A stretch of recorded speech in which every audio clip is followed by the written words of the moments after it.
Number 4. Find two consecutive positive integers, sum of whose squares is 365. मतलब दो consecutive integer है। Consecutive का मतलब होता है लगातार, हम पिछले वीडियो में बताए भी हैं। कंसिक्यूटिव पॉजिटिव इंटीजर होना चाहिए, ठीक है, जिसका स्क्वायर का सम दे रखा है 365, ठीक है। तो सबसे पहले मानते हैं क्या, लेट द टू कंसिक्यूटिव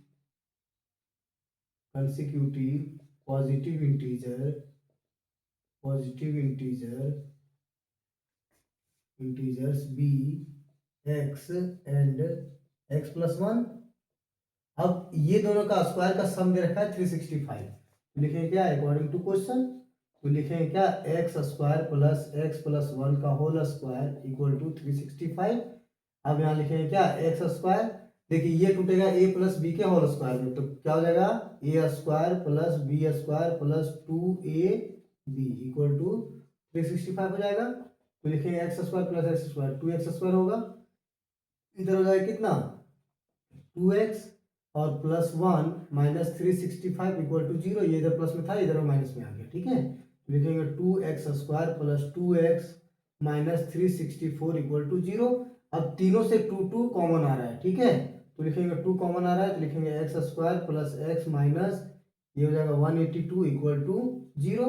अब ये इधर 2 मल्टीप्लाई में इधर क्या हो जाएगा, डिवाइड में, तो लिखेंगे क्या x square plus x minus 182 equal to 0 by 2 कर देते हैं, तो बाद में 0 आएगा ही। X square plus x minus 182 equal to 0। अब देखिए यहाँ पे दो नंबर ऐसा सोचना है कि मल्टीप्लाई करने पे 182 है और प्लस माइनस करने पे कितना आना चाहिए, 1 आना चाहिए। तो इसके जस्ट पिछले वाला क्वेश्चन में भी ऐसे ही था, 13 और 14।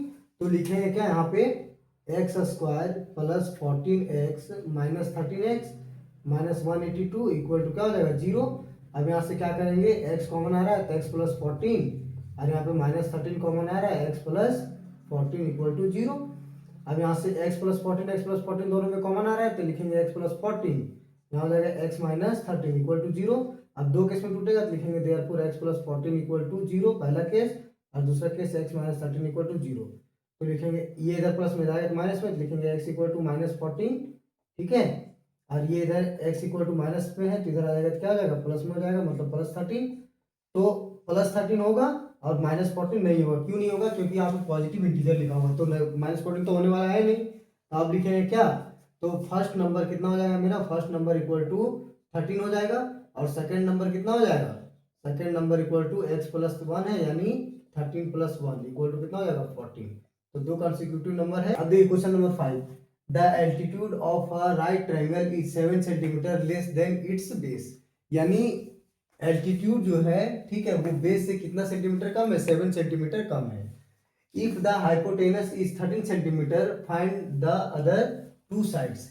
यानी एक राइट ट्रायंगल है, ठीक है, राइट ट्रायंगल दे रखा है यहाँ पे, ठीक है, यानी राइट ट्रायंगल यानी 90 डिग्री है एक तो, और 90 डिग्री ऑपोजिट साइड वाला जो होता है वो कितना होता है, हाइपोटेनस होता है। तो ये 13 सेंटीमीटर दिया हुआ है, ठीक है, कितना दे रखा है 13 सेंटीमीटर ये दिया हो गया मेरा बेस।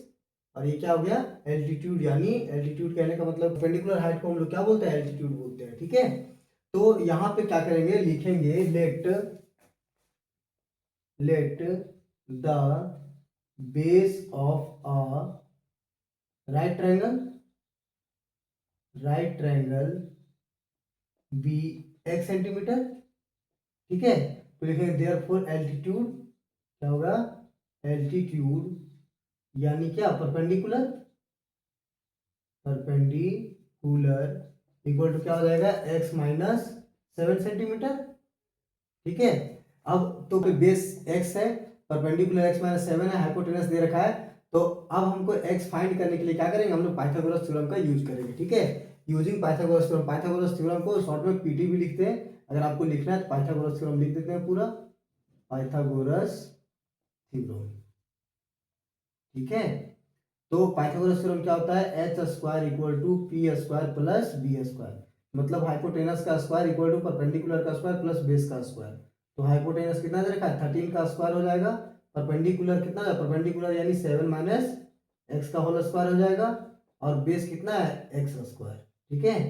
तो लिखेंगे 169 इक्वल टू ये a माइनस बी का फॉर्मूला, यानी ये x square plus 49 minus 14 x plus x square हो जाएगा।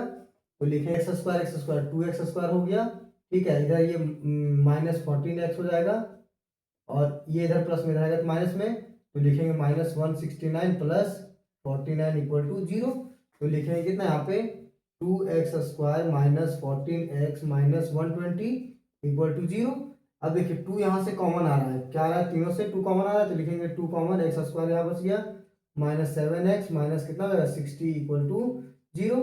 तो ये इधर मल्टीप्लाई में जाएगा क्या हो जाएगा डिवाइड में, तो लिखेंगे x square minus 7x minus 60 equal to 0। तो अब लिखेंगे क्या, यहाँ 0/2 भी लिख सकते हैं, कोई दिक्कत नहीं है। तो लिखेंगे x square minus 7x minus 60 equal to 0। अब दो नंबर ऐसा सोचना है कि मल्टीप्लाई करने पे 60 या प्लस माइनस करने पे 7 आना चाहिए। तो x square minus 12x plus 5x minus 60 equal to क्या हो गया 0।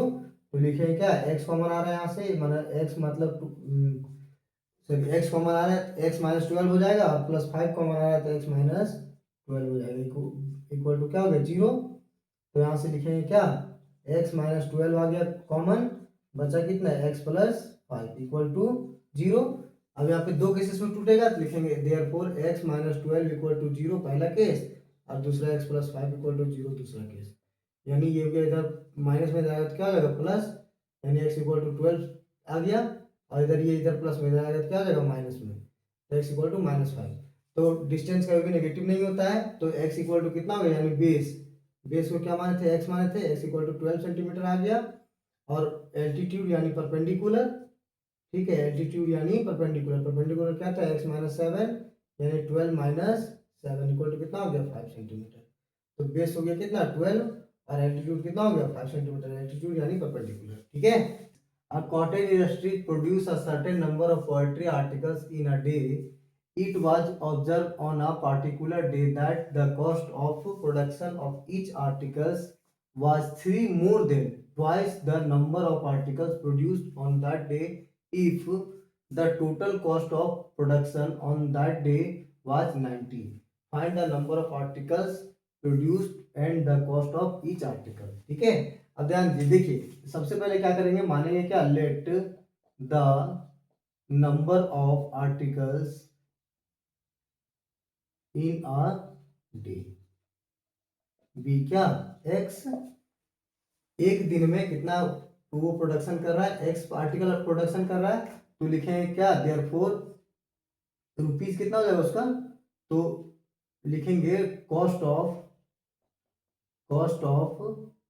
Articles in a day equal to क्या हो जाएगा, तो क्या दे रखा है, जितना नंबर होगा आर्टिकल्स का जितना नंबर उससे दोगुना से कितना अधिक है, 3 अधिक है, तो 2x प्लस 3। तो अब दे रखा है क्या, टोटल रुपये कितना दे रखा है, तो 90 दे रखा है और एक का कितना पड़ रहा है ये लिखेंगे क्या, अकॉर्डिंग टू क्वेश्चन, ठीक है। तो आर्टिकल्स को और अगर रुपीज को मल्टीप्लाई कर देंगे तो ये टोटल रुपीज आ जाएगा मेरा। तो लिखेंगे क्या, x ब्रैकेट में 2x प्लस 3 इक्वल टू कितना हो जाएगा 90। अब इसको मल्टीप्लाई करेंगे कितना आएगा, 2x square plus 3x equal to 90। ये इधर प्लस में जाएगा तो माइनस में, लिखेंगे 2x square plus 3x minus 90 equal to क्या होगा 0। अब देखिए 2 इंटू 90 को मल्टीप्लाई करेंगे कितना आएगा 180। अब 180 को हम अगर फैक्टर करते हैं तो प्लस माइनस करने पे कितना आना चाहिए 3 आना चाहिए। तो 2 ये हो गया कितना 90। अब इसको 2 से करेंगे कितना आएगा 45 और फिर 3 से करेंगे कितना आएगा 15 और फिर 3 से करेंगे कितना आ जाएगा 5। यानी कितना चाहिए हमको, यहाँ पे 3 चाहिए, तो क्या कह सकते हैं 2 2 जा 4 4 3 जा 12 12 और 15 आ गया। तो लिखेंगे कितना 2x square plus 15x minus 12x minus 90 equal to क्या हो जाएगा 0। अब यहाँ से करेंगे कितना आ जाएगा, x कॉमन आएगा कितना बचेगा 2x प्लस 15 बचेगा, 6 कॉमन आएगा तो कितना बचेगा 2x प्लस 15 बचेगा इक्वल टू 0। तो लिखेंगे क्या 2x प्लस 15 जो है कॉमन आ जाएगा और यहाँ पे कितना बचेगा x माइनस 6 इक्वल टू 0। यहाँ दो केस में टूटेगा 2x प्लस 15 इक्वल टू 0 और दूसरा क्या आ जाएगा x माइनस 6 इक्वल टू 0। अब ये इधर 15 प्लस में जाएगा तो माइनस में, लिखेंगे 2x equal to minus 15 x equal to minus 15 by 2। और इधर आ जाएगा एक्स इक्वल टू कितना आएगा 6। ठीक है, तो नंबर ऑफ आर्टिकल्स जो होगा वो नेगेटिव में तो होने वाला है नहीं, तो एक्स इक्वल टू कितना आ गया 6 हो गया। तो नंबर ऑफ आर्टिकल्स कितना हो गया, नंबर ऑफ आर्टिकल्स कितना हो गया ये 6। ठीक है, और अगर रुपीज पूछा जाएगा तो लिखेंगे क्या, cost of articles in a day कितना हो जाएगा मेरा, तो 2 × 6 + 3 यानी 12 + 3 कितना हो गया 15 रुपीज। ठीक है, आंसर मतलब एक का कितना पड़ेगा 15 रुपये। ठीक है, थैंक यू।